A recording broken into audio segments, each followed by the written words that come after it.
फटाक 30 सेकंड में हर खबर डाउनलोड कीजिए तक ऐप, लिंक डिस्क्रिप्शन में।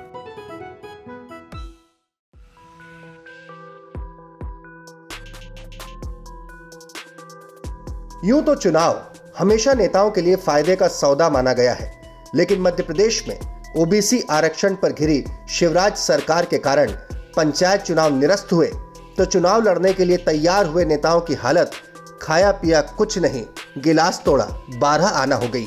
चुनाव टल गए, लेकिन बड़वानी के मीठा की हालत काफी खस्ता हो गई है। मीठा उन तमाम उम्मीदवारों में शुमार है जिन्होंने सरपंची लड़ने के लिए उधार लेकर प्रचार शुरू किया था, लेकिन अब मीठा सोच रहे हैं कि उधारी कैसे चुकाएं जो सरपंच बनने के लिए उठाई थी।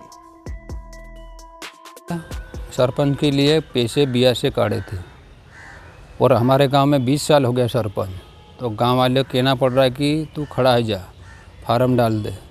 तो इसलिए मैंने इधर इधर पैसे लाके फार्म डाला, बिजली बिल भरा, बिलाक में भी दौड़ रहा हूँ अभी, और पैसे भी निकालूंगा।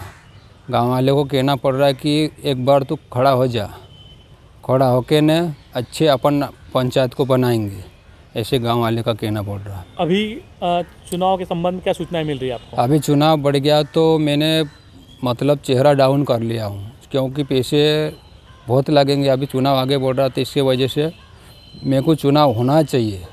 अगर चुनाव निरस्त होता तो क्या किस तरह पैसे का लौटाएंगे लोगों का? कहीं भी काम धंधा करके बिया से पैसे कहीं भी धीरे धीरे करके लौटाएंगे। वैसे कैंडिडेट ही नहीं, चुनाव टलने से इलेक्शन में पोस्टर बैनर छापकर 2 पैसा कमाने की आस वाले कारोबारी भी झटका गए। मध्य प्रदेश में बड़वानी में पवन गोस्वामी ने 13 लाख रुपए लगाकर गुजरात से प्रिंटिंग मशीन खरीदी। सोचा था चुनाव है तो प्रचार सामग्री छापकर मशीन का पैसा भी निकालेंगे, घर भी चला लेंगे। चुनाव निरस्त तो निराशा छप गई। उम्मीद का प्रिंटर अस्त हुआ। जो ऑर्डर दिए थे वो प्रत्याशी पेमेंट करने को अब फोन नहीं उठा रहे, चिंतित हैं कि मशीन की किस्त कैसे भरेंगे।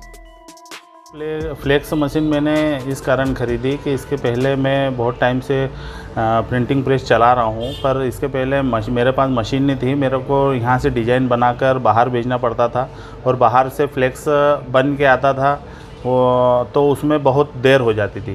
पर आने वाले समय को देखते हुए सामने चुनाव भी आ रहे थे और मैंने सोचा कि यार चुनाव के पहले मशीन ले आते हैं तो जिससे मशीन भी काम भी जल्दी हो जाएगा और 2-3 लोगों को रोज़गार भी मिल जाएगा। मशीन आने के बाद मैंने 2 से 3 लोगों को रोज़गार भी दिया और जिस समय जैसे ही चुनाव चालू हुए मशीन का काम भी चालू हो गया। 2 दिन पहले तक तो मेरे पास सरपंचों की, जनपद प्रतिनिधियों की काम के लिए बहुत भीड़ थी, पर जैसे ही खबर आई कि चुनाव निरस्त होने वाले हैं वैसे ही सभी बोलकर चले गए कि हम आते हैं। पर बाद में उनके फ्लेक्स दूसरे दिन बन के तैयार हो गए। उन्होंने सबने फ़ोन लगाकर बोल दिया कि भैया आगे का काम मत करना। पर मैंने उनको बताया कि यार तुम्हारे फ्लेक्स तो बन के तैयार है, पर उनका यही जवाब आया कि जब तक कोई क्लियर नहीं होता जब तक हम फ्लेक्स वगैरह कुछ लेने नहीं आएंगे। कहाँ से मशीन?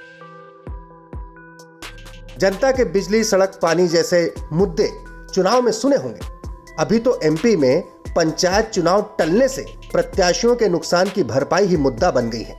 हालांकि सरकार ने भरोसा दिया है कि जो पैसे नामांकन शुल्क के रूप में जमा किए गए हैं उन्हें वापस किया जाएगा, लेकिन पंचायत चुनाव लड़ने के लिए कर्जा लेकर प्रचार करने वाले प्रत्याशियों का जो पोस्टर, बैनर, साउंड, गाड़ी का दिया एडवांस का खर्चा है वो कौन चुकाएगा? बड़वानी से ज़ैद अहमद की रिपोर्ट।